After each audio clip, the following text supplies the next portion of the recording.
All right, today we are diving into a really fascinating financial model called the Fiduciary Sunflower. It offers up this totally different way to think about money, not as some machine you operate, but as a living thing you can actually cultivate. So let's plant the seed and see how this idea grows. Everything really kicks off with this one core idea.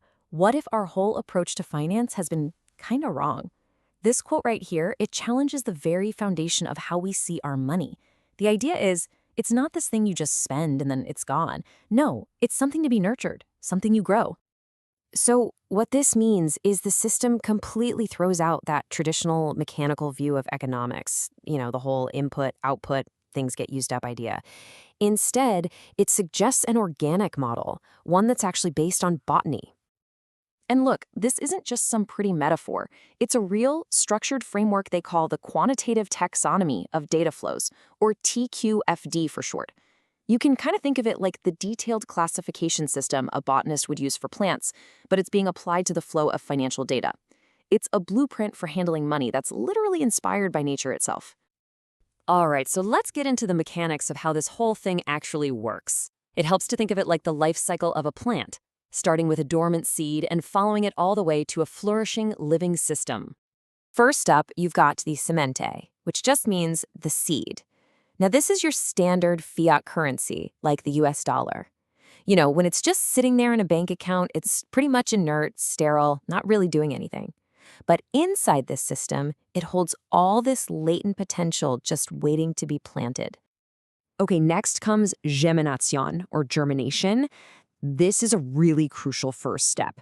It's where the raw capital, the liquidity, which the system calls the body, gets separated from its underlying data, which they poetically call the soul. So what's the soul? Well, it's all the data about the money, where it came from, what it's for, its time horizons. It's the information that gives the money its real potential. Now, this is where the magic happens, where value is actually created. It's a process called photosynthesis. Photosynthesis. A special algorithm uses time as its input, kind of like sunlight for a plant, to analyze all that data and find opportunities, generating brand new value. And what's so wild is that it does all this without actually spending the original money, just like photosynthesis doesn't eat the plant itself. And this next part is honestly pretty genius. Heliotropism. We all know how a sunflower naturally turns to follow the sun across the sky, right? Well, in this model, that represents the system's ability to automatically point capital towards the greatest profit or utility without anyone having to constantly manage it. It naturally seeks the light. Okay, so we've planted the seed, it's gone through photosynthesis, and it's grown. But what do we actually get from it? What is the bloom? Well, the output comes in the form of 4 totally distinct dimensions of financial utility. Think about it like this. A real plant takes up space in 3 dimensions, right? Well, the financial data that's cultivated by this system expresses its value across 4 key dimensions. Let's break those down. The very first utility is tempo, or time. This is the value you get from knowing the absolute perfect moment to make a financial move. Can you imagine knowing the optimal second to make a trade or the perfect day to launch a new product?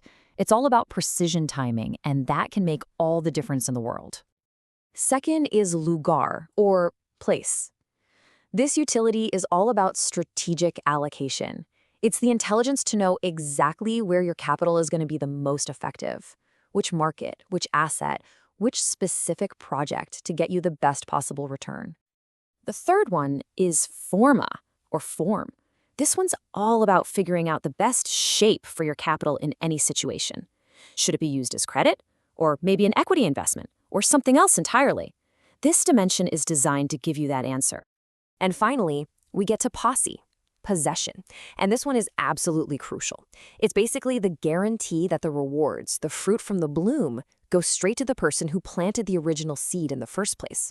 It makes sure you reap what you sow. Okay, so you've grown your capital, it's bloomed, it's produced value, that's fantastic. But what happens when you actually need the cash? Let's take a look at how this model handles cashing out, but in a way that's regenerative. And right here, you can see the fundamental difference. In traditional, what we might call predatory finance, when you pull your money out, you're basically ripping value out of the system, and you leave it weaker. But in this regenerative model, withdrawing your capital, well, it actually makes the whole ecosystem richer for whatever comes next. This whole process is called a cash call, or if you want to get technical, disligamento symbiotic, which translates to a symbiotic disconnection. And honestly, the name itself tells you everything you need to know. It's a separation that doesn't hurt the larger system it was a part of. So how does that work? Let's just walk through the steps. First, the user starts the withdrawal, the cash call. Then, second, their original capital, that seed we talked about, is returned to them completely intact, one-to-one. And third, and this is the real kicker, the system holds on to the informational DNA that was created. So the individual plant gets harvested, but the soil itself is left more fertile than before. So what's the big takeaway from this whole cycle? It's pretty profound, actually.